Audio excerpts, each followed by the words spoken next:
తెలంగాణ రాజకీయాల విషయానికి వస్తే ఇక్కడ ఒక విచిత్రమైన పరిస్థితి నెలకొంది. ఉమ్, అసెంబ్లీ ఎన్నికల్లో బలమైన పోటీ ఇచ్చిన భారాస పార్లమెంట్ ఎన్నికల్లో సతికిలబడింది. వాళ్ళు ఏ విధమైన లోపాయికారి ఒప్పందం అయినా కానీ 15 తక్కువ శాతానికి దిగజారిపోయింది.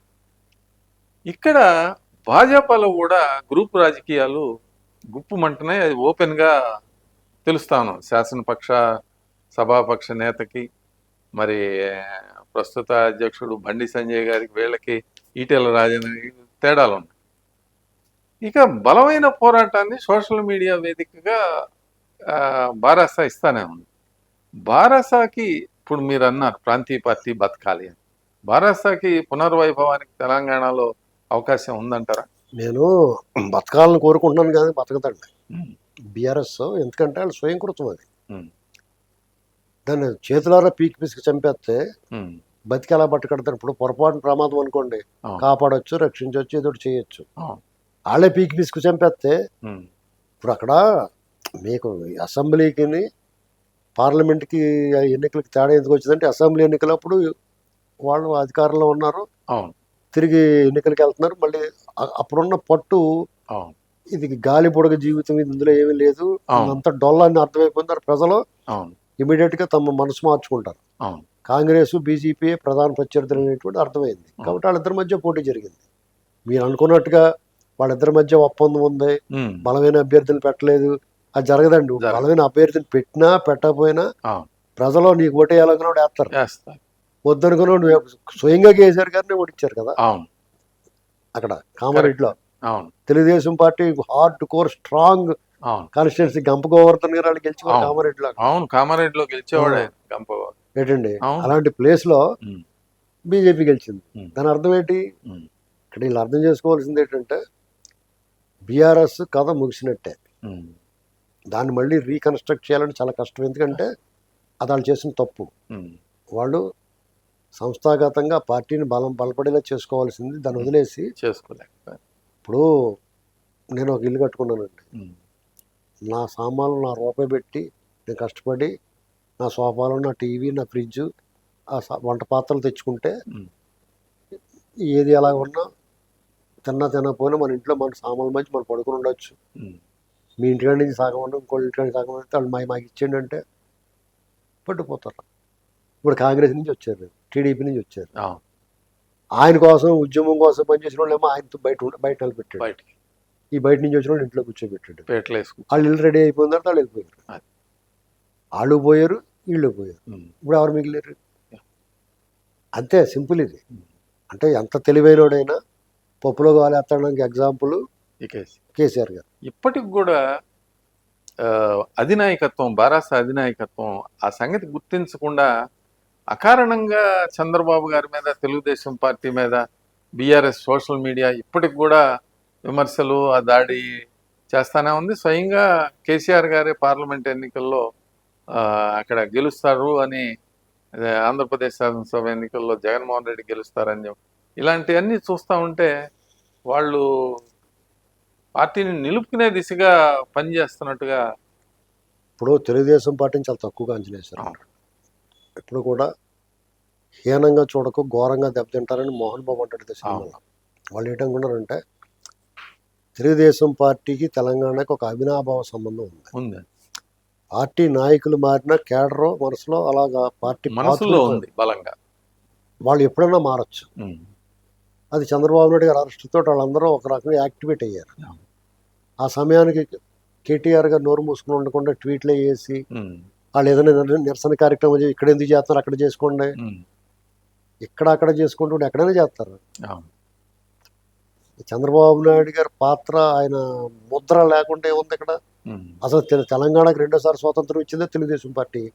బడుగు బలహీన వర్గాల వేదిక అది. పటేల్ పట్వారి, మిగతా పార్టీలన్నీ కూడా ఎవరున్నారు నాయకత్వం? తెలుగుదేశం నాయకత్వం ఎవరున్నారు చూసుకోండి. బలహీన వర్గాల బీఆర్ఎస్ నాయకత్వం ఎవరో దొరలు, కాంగ్రెస్ నాయకత్వం ఎవరో పటేళ్ళు. ఖచ్చితంగా బలహీన వర్గాల నాయకత్వం తెలుగుదేశం పార్టీ. బలహీన వర్గాల నుంచి బడుగు బలహీన వర్గాలు, ఎస్సీ ఎస్టీ మాదిక సామాజిక వర్గాన్ని పెద్ద పెట్టేశారు ఇక్కడ. వాళ్ళందరూ ఒకసారి తలుచుకుంటే ఈసారి మళ్ళీ ఇప్పుడు మళ్ళీ టీడీపీ పునర్జీవితం వచ్చేస్తుంది కరెక్ట్గా. చంద్రబాబు నాయుడు గారు అందులో ఉన్న చీడ పీడలని తొలగించేసాడు. ఆయన తెలివినండి. ఇప్పుడు మళ్ళీ దాని ఆ మొక్కకి సిగుళ్ళు వస్తున్నాయి, నీళ్లు పోసి పెంచుతాడు చూడండి. మళ్ళీ ఎంతసేపు వస్తారండి అటు ఇటు పోయిన వాళ్ళు. అంచేత అయారాం గయారాం నమ్ముకుని వేరే పార్టీని తెచ్చుకున్న వాళ్ళు గ్యారంటీ ఉండదు. ఇప్పుడు కాంగ్రెస్లోకి వచ్చారు, రేపు మళ్ళీ ఇంకో పార్టీలో పోతారు. అంతే కదా. ఇక్కడ కాంగ్రెస్ కూడా మా వల్ల వచ్చింది అనుకుంటున్నాం. కాంగ్రెస్ పార్టీ పట్ల ప్రజలకు విశ్వాసం ఉంది. మనం అదే చెప్పుకునే వాళ్ళం. తెలంగాణ తెచ్చిన కేసీఆర్ 2 సార్లు ఇచ్చారు. ఇచ్చిన కాంగ్రెస్కి ఒకసారి ఇవ్వాలనుకున్నారు, అంతే సింపుల్. ఆ లాజిక్ మర్చిపోయారు వాళ్ళంతా. దానికి నిలబడి కలబడి కూడా కావాలి. రేవంత్ రెడ్డి కనిపించాడు. మీ కాంగ్రెస్ నాయకులు ఎవరు తక్కువ వాళ్ళు కదండి. అందరూ కూడా వాళ్ళ నియోజకవర్గాల్లో చాలా బలమైన వాళ్ళు. ఓవరాల్గా స్టేట్ మొత్తం వాళ్ళు ఇన్ఫ్లుయెన్స్ చేయలేకపోయినా వాళ్ళ నియోజకవర్గాల్లో పెట్టని కోటలు, దుర్పేజమైన కోటలు. జానారెడ్డి గారైనా, కోమటిరెడ్డి బ్రదర్స్ అయినా, ఉత్తమ్ కుమార్ రెడ్డి గారైనా, ఇంకొకరు ఎవరైనా కానీ, దామోదర్ రాజనరసింహ ఆయన సిద్దిపేటలో ఉంటాడు. ఆయన గడ్డమంది ఉంటుంది. ఆయన పేరు గుర్తు రావట్లేదు కాబట్టి జగ్గారెడ్డి గారు ఇలాంటి చాలా బలమైన నాయకులు కదండి. కాబట్టి ఇక్కడ కాంగ్రెస్ పార్టీని తక్కువ అంచనా వేయాల్సిన అవసరం లేదు. పునర్జీవితం వచ్చింది. రేవంత్ రెడ్డి గారు దాన్ని నిలబెట్టాడు. వాళ్ళు ఏం కోరుకుంటారు కాంగ్రెస్ వాళ్ళు? మా ప్రత్యర్థి మా పాతోడే ఉండాలని కోరుకుంటారు టీడీపీ.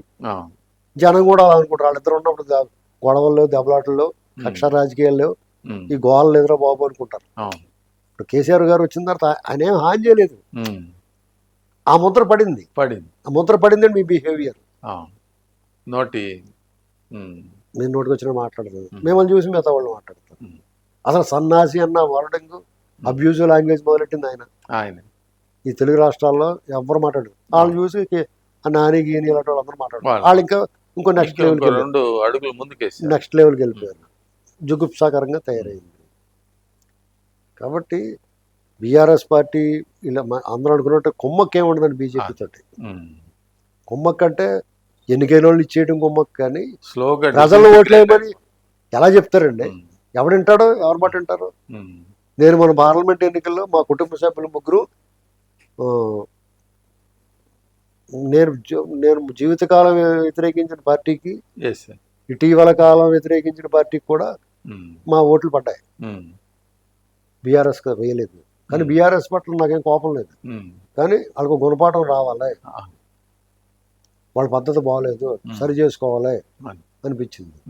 ఈ టీడీపీని వాళ్ళు నాశనం చేసిన తీరు, వాళ్ళు మాట్లాడిన తీరు, మనోభావాలు దెబ్బతింటే డెఫినెట్గా వాళ్ళకే కాదు కదా, అందరికీ ఉంటాయి మనోభావాలు. ఇప్పుడు డెఫినెట్గా నాకు ఇప్పుడు సానుకూలత ఉంది వాళ్ళకి. అప్పుడు ఆ అమ్మాయిని ఇబ్బంది పెట్టారు, బెయిల్ ఇచ్చి పంపించవచ్చు. ఈ దేశంలో అనేక మంది దొంగోళ్ళు, గజ దొంగలు, బందిపోటు దొంగలు, దండుపాళ్ళు బ్యాచ్ రోడ్డు మీద తిరుగుతున్నారు. ఆ అమ్మాయికి బెయిల్ ఇవ్వకుండా ఏడిపించాల్సిన అవసరం ఉంది వాళ్ళ అమ్మాయికి, కవిత గారికి. ఇవన్నీ కేసీఆర్ గారికి ఇదేం పెద్ద ఉపయోగపడదు. కానీ ఆ పార్టీ మళ్ళీ పునరుజ్జీవం పొందాలంటే ఎవరో ఒకరు ఒక పార్టీకి ఉండాలి, ఎన్డీఏలో చేరాలి. టీడీపీ, జనసేన, బీజేపీ ఎన్డీఏగా రేపు రాబోయే రోజుల్లో అధికారంలో వస్తుంది డెఫినెట్గా. బీజేపీకి కొంత మతం అనేటువంటి ఒక లైన్ ఉంది, టీడీపీకి ఒక అండర్ గ్రౌండ్లో ఉంది. అలాగే జనసేన పార్టీ కూడా ఎంతో కొంత ఫాలోయింగ్ ఉంది, ఎంతో కొంత పర్సంటేజ్ కొన్ని ఏరియాలు, కొన్ని సెక్షన్స్లో. టీడీపీకి ఇవాళ కూడా రూరల్లో కానీ అర్బన్లో కానీ టీడీపీకి తనదైన ఓటు బ్యాంక్ ఉంది. ఈ ఎమ్మెల్యే మారిపోకుండా ఉంటాడు, ఈ పార్టీ మళ్ళీ పునర్జీవం పొందుతుంది అనుకుంటే డెఫినెట్గా రీకలెక్ట్ అయిపోతుంది. అప్పుడు కాంగ్రెస్కి వెళ్ళకే ప్రధాన ప్రత్యర్థులు ఉంటారు. అప్పుడు కాంగ్రెస్లో కలుపుతుందా బీఆర్ఎస్, బీజేపీ కూటమిలో కలుపుతుంది అనేటువంటి వాళ్ళు తెలుసుకోవాలి. అంతే తప్ప ఈసారి ఇండివిజువల్గా ఈ సింహాసనం మాది అనేటువంటి సీన్ అయితే లేదు. నమస్కారం సార్, మరొక కార్యక్రమం మళ్ళీ. మరిన్ని అప్డేట్స్ కోసం మా కాయ్ టీవీని సబ్స్క్రైబ్ చేసుకోండి. మా వీడియో కనుక మీకు నచ్చినట్లయితే లైక్ చేయండి, షేర్ చేయండి. మీ విలువైన అభిప్రాయాలను కామెంట్ బాక్స్లో తెలియజేయండి.